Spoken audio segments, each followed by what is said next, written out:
we have had to listen to a lot. Threats, pressure, and condescending remarks, even from our closest allies for a generation. We need Greenland for national security. About wanting to take over another country and another people as if it was something you could buy and own. That has no place anywhere. No matter what happens, we will stand firm on what is right and what is wrong. $9.1 billion just left America. Denmark spent it all on European weapons. Every single cent. Not because American weapons failed, because American weapons never showed up. Switzerland has been waiting since 2022. The Netherlands just paid for a delivery slot. Their weapons arrive in 2033. Denmark stopped waiting. It chose Europe. And right now, that exact same decision is sitting on Mark Carney's desk. But to understand why every cent left America, you need to see exactly what Denmark was actually buying and what America was offering instead. On September 12, 2025, Denmark's defense ministry announced the largest single defense procurement in Danish history. The area around Greenland is not longer a low-tension area. We have seen that we should be more active. We should invest more.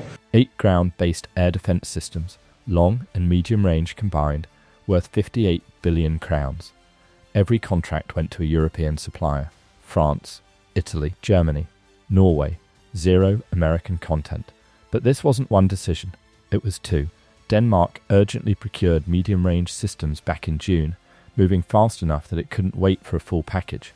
Long-range capability was added in September. The urgency came before the announcement. Defence Minister Troels Lund Poulsen was explicit. Ground-based air defence, he said, is not optional anymore. Ukraine proved that. Russia proved that. If you think Canada should follow Denmark's lead, drop a comment below. And if this video deserves 500 likes, you already know what to do. At the press conference, Danish officials felt the need to clarify something unprompted. This decision, they said, does not imply a rejection of American systems. When a government pre-empts that question publicly, the political pressure behind it is real. Per Pugholm, director of Denmark's Defence Acquisition Organisation, gave the operational answer. Delivery timelines are longer for the Patriot system. Longer is doing serious work in that sentence. The United States produces approximately 12 Patriot batteries per year for the entire planet. 12. Global demand currently exceeds that number by a significant margin. Switzerland ordered Patriots in 2022. Still waiting. The Netherlands rushed an order this year just to avoid losing its production slot and still faces a 2033 delivery. The US is actively pulling Patriot components from South Korea and the Indo-Pacific to sustain Middle East operations. Boeing manufactures the seeker that every Patriot missile requires. Boeing's production rate is the global ceiling. That ceiling has not moved. So, if Patriot was off the table, what did Denmark actually get for $9.1 billion? The answer changes how you see every air defense procurement happening right now. What Denmark actually bought is now visible in real deliveries. Italy received its first SARC-T NG system in January 2026. France enters operational service this year, 1 year ahead of the original schedule. Denmark follows in 2028. The system, 150-kilometer engagement range, Mach 4.5 intercept speed, radar that covers 400 kilometers in every direction and tracks 1,000 targets simultaneously, mobile and fully operational within 30 minutes. Each of Denmark's 8 systems contains 4 independently operating launch units, that is 32 independent batteries positioned across the country. Denmark goes from 0 ground-based air defense to 32 independent launch positions in 3 years. 0 to 32. This procurement sits inside a larger architecture.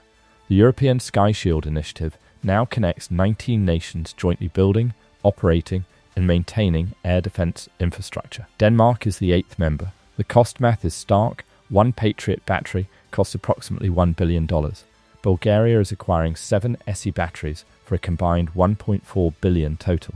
32 independent launch positions in 3 years. But Denmark is not doing this alone, and the network forming around it is bigger than most people have noticed. The industrial base behind this network is moving fast. Embeda increased Aster missile output 5 times over in 2025.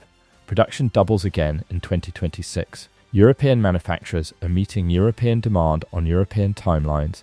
No Boeing seeker bottleneck, no Washington reallocation decision, no production slot that quietly moves 12 months to the right. The queue behind Denmark is already forming. Belgium, Croatia, Estonia, Greece and Romania are all evaluating the system. Turkey is in active talks with Italy, including technology transfer and joint production rights. Every Nordic neighbour has now committed to European air defence, which brings the map to Norway. 600 billion crowns allocated, long-range air defence listed as the single highest priority. Every country around Norway has decided. Norway has not. Every country around Norway has committed. The industrial base is scaling, but there is one detail in this story that reframes everything, and it has nothing to do with Denmark. Here is the detail that reframes everything. France is building SAMP-T systems and sending the first units directly to Ukraine before its own air and space force is fully equipped. Macron's position is explicit. Deploy to Ukraine first. Zelensky confirmed delivery is expected this year, with live ballistic missile testing already underway. A manufacturer does not send its primary system into active combat ahead of its own military unless confidence in that system is absolute. Ukraine is not a test case. Ukraine is the proof of concept. Running right now, and it is exactly the calculation Canada now has to make. Canada has committed $38.6 billion over 20 years to NORAD modernisation. The framework exists. The budget exists. The contracts are not signed. Denmark and Canada are not the same situation. Canada bought F-35s from the United States and has shown no sign of abandoning that relationship, but fighter aircraft and ground-based air defence are separate procurement streams. Denmark bought F-35s too. That did not stop Copenhagen from choosing European suppliers when American delivery timelines made the Patriot option unworkable. What Denmark established is a precedent. A close US ally inside NATO cited American delivery failures as the public justification for a $9 billion contract going to Europe and faced zero diplomatic consequence. Carney has spent the last year building Canadian sovereignty from American pressure across trade, energy and finance. Defence procurement is the next pillar.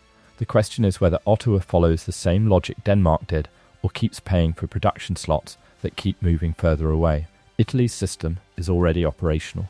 France switches on this year. Ukraine is testing live. Denmark delivers in 2028. Norway is the last Nordic country without an answer. Canada's NORAD budget is committed, but every major contract is still unsigned. Europe's independent air defence network is not coming. It is here. The only question left is who decides to join it, and who keeps waiting.